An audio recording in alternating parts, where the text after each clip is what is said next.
নমস্কার, যুক্তি তর্ক সঙ্গে অর্কয়ে আপনাদের স্বাগত। আপনাদের সঙ্গে আমি অর্কপ্রভ সরকার। সন্দেশখালীর শক্তি স্বরূপা রেখা পাত্রকে তৃণমূল কতটা ভয় পাচ্ছে তা প্রতিদিন তারা নিজেরাই প্রমাণ করছে। প্লট শিবু হাজরা, উত্তম সর্দার এবং শাহজাহান জিয়ারউদ্দিন মোল্লারা যেটা দখল করেছিল সেটা বাধ্য করিয়েছেন ফেরত করাতে জনগণের চাপে। শশীপাজা কি জানেন শাহজাহান সাতক্ষীরা বাংলাদেশে জ্যোতিপ্রিয় মল্লিকের সঙ্গে বাকিবুর রহমানের সঙ্গে যোগ সাজস করে এফসিআইর চাল আর ভালো গম দিনের পর দিন পাচার করেছে exchange of crores of rupees. শশীপাজা কি জানেন এন্টার সন্দেশখালীর যত মাছ উঠত শাহজাহানের মার্কেটে সেই মাছকে দিতে বাধ্য হতো শাহজাহানের ভাই আলমগীরের ঠিক করা রেটে। শশীপাজা এবং ভাইপো আইপ্যাককে বলে দিচ্ছি গঙ্গাধর কয়াল হাইকোর্টে যাচ্ছে, যে কেসটা সন্দেশখালী থানায় হয়েছে ওই কেসটা আমরা সিবিআই কে ট্রান্সফারের দাবি করি। সিবিআই ট্রান্সফার করলে ওই আইপ্যাকের প্রতীক জৈন আর ভাইপোকে প্যাকেট করার কাজটা করে। গতকাল কয়েকদিন আগে সন্দেশখালী ২ নম্বর ব্লকের বিজেপির মণ্ডল সভাপতি গঙ্গাধর কয়ালের একটা ভিডিও ভাইরাল করলো তারা। তারপরে আর একটা ভিডিও ভাইরাল হয়েছে, সেখানে রেখা পাত্র সহ আরো 2জন মহিলাকে বলতে শোনা যাচ্ছে যে রাষ্ট্রপতির কাছে কারা গিয়েছিল, এদেরকে তো চিনি না, আমরা তো নির্যাতিতা সন্দেশখালীর প্রতিবাদ করেছি, কিন্তু যারা রাষ্ট্রপতির সঙ্গে দেখা করলো তাদের পরিচয় কি? ব্যাস, এই একটা ভিডিও যার সত্যতা যাচাই করা আমার পক্ষে সম্ভব হয়নি, কিন্তু সমাজ মাধ্যমে ভাইরাল হয়েছে। অনেকগুলো চ্যানেল বৃহস্পতিবার সারা দিন উচ্চকণ্ঠে চিৎকার করে বলতে শুরু করেছে, দেখুন ভাইরাল ভিডিও, সন্দেশখালীতে বিপাকে বিজেপি। প্রথম কথা হচ্ছে, টবে লাগানো গাছ আর দোসর ওই বেসরকারি সংস্থা এখন খড়কুটোর মতো কিছু একটা আঁকড়ে ধরতে চাইছে আসন্ন পরাজয়ের আভাস পেয়ে। আচ্ছা, ভাইরাল ভিডিও ছড়িয়ে স্টিং অপারেশন করে নির্বাচন জেতা যায়? আচ্ছা, রেখাপাত্রর মুখ দিয়ে যেগুলো আমরা শুনেছি সত্যতা যাচাই করিনি, তাতে রেখাপাত্রকে একবারও বলেছেন যে সন্দেশখালীর যে ঘটনাগুলো ঘটেছিল সেগুলো মিথ্যে, সেগুলো অসত্য? 1জন 2জন ক্যামেরার সামনে আগে কি বলেছেন তার থেকে বড় কথা, শয়ে শয়ে মাতৃশক্তি শেখ শাহজাহান এবং তার অনুগত হারমাদ বাহিনীর বিরুদ্ধে পথে নেমেছিল। সমস্ত টিভি চ্যানেলের কাছে সেই সব ফুটেজ সংরক্ষিত আছে। সেখানে মাতৃশক্তি লাঠি ঝাঁটা নিয়ে রাস্তায় নেমেছিল, পথ অবরোধ করেছিল। পুলিশকে এক মাতৃশক্তিকে বলতে শোনা গেছে হাতে কি চুরি পড়ে আছেন। তৎকালীন রাজ্য পুলিশের মহানির্দেশক ওখানে রাত্রিবাস করেছিলেন। সুপ্রতিম সরকার গিয়েছিলেন, তারাও ক্ষোভের আঁচটা পেয়েছিলেন। তাহলে ক্ষোভ, গায়ের জোরে জমি দখল করা, সেই জমির চরিত্র পরিবর্তন করা, এইসব অভিযোগ নিশ্চয়ই মিথ্যা নয়। এবং মাতৃশক্তির উপর যে অত্যাচার হয়েছে, রাত বিরেতে তাদেরকে পিঠে বানানোর জন্য ডাকা হয়েছে, এ কথা অনেক মাতৃশক্তি বলেছেন।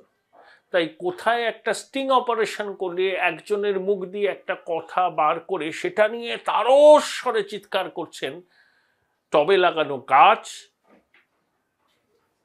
তার ওই বেসরকারি সংস্থা এবং মহিষী নারীও অবশ্য। খালি প্রমাণ করতে চাইছেন যে সন্দেশখালীর ঘটনা মিথ্যা, বিজেপি টাকা ছড়িয়ে বাংলার অসম্মান করছে। বাংলার অসম্মান যদি কেউ সব থেকে বেশি করে থাকে সেটা হচ্ছে বর্তমানে এই রাজ্যের শাসক দল, যে বাংলা ছটা নোবেল লরিয়েট দিয়েছে, সেই বাংলায় শিক্ষকদের চাকরি মাছের বাজারের মাছ বিক্রি করার মতো নিলাম হয়েছে। এই লজ্জা রাখবো কোথায়? লজ্জাও এদের দেখে লজ্জায় সরিয়ে দাঁড়ায়। বঙ্গবাসী এদেরকে চিনে রাখুন। যারা শিক্ষকদের চাকরি বিক্রি করে টাকার বিনিময়ে, তারা আজকে পশ্চিমবঙ্গের মানুষকে কেন্দ্রের শাসক দল অসম্মান করেছে, মাথা একেবারে নুইয়ে দিয়েছে দেশের সামনে, এইসব কথা বলছে। সামান্যতম লজ্জাবোধ, গ্লানিবোধ এইসব লোকগুলোর নেই। রাস্তার মাঝখান দিয়ে হাঁটছে ২৫০০ পুলিশ নিয়ে, একে চ্যালেঞ্জ করছে, ওকে চ্যালেঞ্জ করছে। আর সঙ্গী সাথীগুলো দেখুন, শান্তনু জেলে, কুন্তল জেলে, কাকু জেলে, একটা পালিয়ে গেছে প্রশান্ত মহাসাগরীয় দ্বীপপুঞ্জে। দুষ্ট চতুষ্টয়, গ্যাং অফ ফোর। এ আবার বলছে বাংলার মানুষদের সম্মান নাকি ধুলোয় লুটিয়ে দিয়েছে বিজেপি। যারা শিক্ষকদের চাকরি মাছের বাজারে মাছ বিক্রির মতো নিলাম করে, যাদের বিরুদ্ধে কয়লা, গরু, রেশন, মিড ডে মিল, দমকল, ওখানেও নাকি পরীক্ষা নিয়ে গন্ডগোল, সব জায়গায় পাথর, বালি, গরু, সব জায়গা থেকে অভিযোগ এসেছে, সব জায়গা থেকে কাটমানি খাওয়ার। তারা আবার বলছে যে বাংলার সম্মান ধুলায় লুটিয়ে দিয়েছে। চমৎকার। আর এক শ্রেণীর প্রভুভক্ত মিডিয়া দেখছি তাথই তাথই তাথই তাথই করে নাচছে। ভাইরাল ভিডিও হয়েছে। কি প্রমাণিত হয়েছে ওই ভিডিওটায়? কেউ কি বলেছেন যে অত্যাচার হয়নি? রেখাপাত্র আক্ষেপের সুরে বলছেন যে রাষ্ট্রপতির কাছে কে গেলেন জানতে পারলাম না, আমরাই তো আন্দোলনটা করেছিলাম। আক্ষেপের সুর ছড়ে পড়েছে। যদি এই ভিডিওটা সত্যি হয়, এর সঙ্গে সন্দেশখালীতে মাতৃশক্তির উপর অত্যাচার হয়নি, এটা কি বলা যায়? এ তো টবে লাগানো গাছ, মহিষী নারী, বেসরকারি সংস্থা ওই ন্যারেটিভটা চালু করতে চাইছে। আসলে শক্তি স্বরূপা দলিত পরিবারের গরিব গৃহবধূ রেখাপাত্রকে ভয় পেয়েছে শাসক দল এবং বাংলার তথাকথিত সুশীল সমাজ। তাদের বক্রোক্তি, তাদের ভ্রুকুঞ্চন এটাই প্রমাণ করছে যে রেখাপাত্রর মতো একেবারে সমাজের নিচে থেকে উঠে আসা একজন মাতৃশক্তিকে তারা ডাইজেস্ট করতে পারছে না। Join Indian Institute of Hotel Management now. Right choice, right decision. তাই তাদের এই ভ্রুকুঞ্চন, তাই তাদের এত অসহিষ্ণুতা, তাই তাদের এত বিরক্তি। অনেকেই বলতেন না রেখাপাত্রকে সংসদে পাঠিয়ে কি হবে, উনি তো কিছু বলতে পারবেন না। আমার আপনার থেকে অনেক বেশি জীবন সংগ্রামে দড় রেখাপাত্র। স্বামী পরিযায়ী শ্রমিক, তামিলনাড়ুতে খুব কষ্ট করে ছেলে মেয়েদের মানুষ করছেন। তার জীবনবোধ, বহুতলের বাসিন্দা, উচ্চশিক্ষিত ব্যবসায়ী, শহর কলকাতার উচ্চকোটি মানুষের জীবন সংগ্রামের থেকে অনেক বেশি। অনেক বাস্তবে রুক্ষ মাটিতে দাঁড়িয়ে জীবনকে দেখেছেন শক্তি স্বরূপা রেখাপাত্র। তাই গজদন্ত মিনারে বসে যারা দুচ্ছাই করছেন তাদেরকে বলে রাখি, ইনি হচ্ছেন প্রকৃত বুদ্ধিজীবী। গ্রামসির ভাষায় organic intellectual. Concept of hegemony গ্রামসির কেউ যদি পড়ে থাকেন, সেখানে গ্রামসি এই অর্গানিক ইন্টেলেকচুয়াল কনসেপ্টটা ব্যবহার করেছিলেন। রেখাপাত্র সেই অর্গানিক ইন্টেলেকচুয়াল। এবং সন্দেশখালীর মাতৃশক্তি রাজ্যের বিভিন্ন জায়গায় গিয়ে প্রচার করছেন। তারা বলছেন কোথায় গন্ডগোল হয়েছে, কিভাবে তারা অত্যাচারিত হয়েছেন তার একটা অভিঘাত তৈরি হচ্ছে। সর্বভারতীয় ক্ষেত্রে বাংলার শাসক দলের মুখ পড়েছে, রোজই মুখ পড়ে আবার আর এক প্রশ্ন নতুন করে চুনকালি মাখানো হয়েছে। তাই ছোটবাবু একটা করে ভিডিও বাজারে আসছে আর আসর গরম করতে নেমে পড়েছেন। শুভেন্দু বলেছেন যে আইপ্যাক এবং ছোটবাবুর মিলিত কারসাজি, যতদূর যেতে হয় তিনি যাবেন।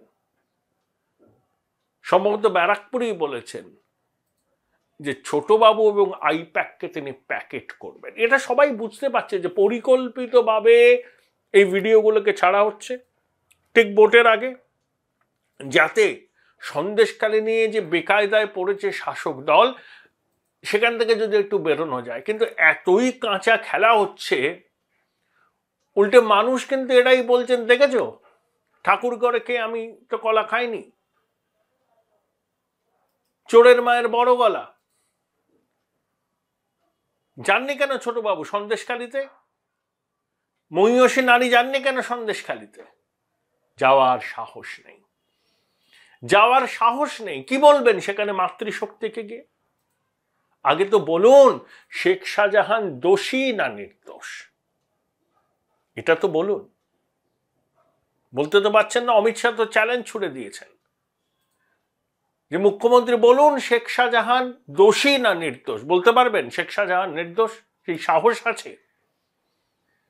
শেখ শাহজাহান কি করেছে ওখানে সবাই জানেন, সারা ভারতবর্ষের মানুষ জানেন।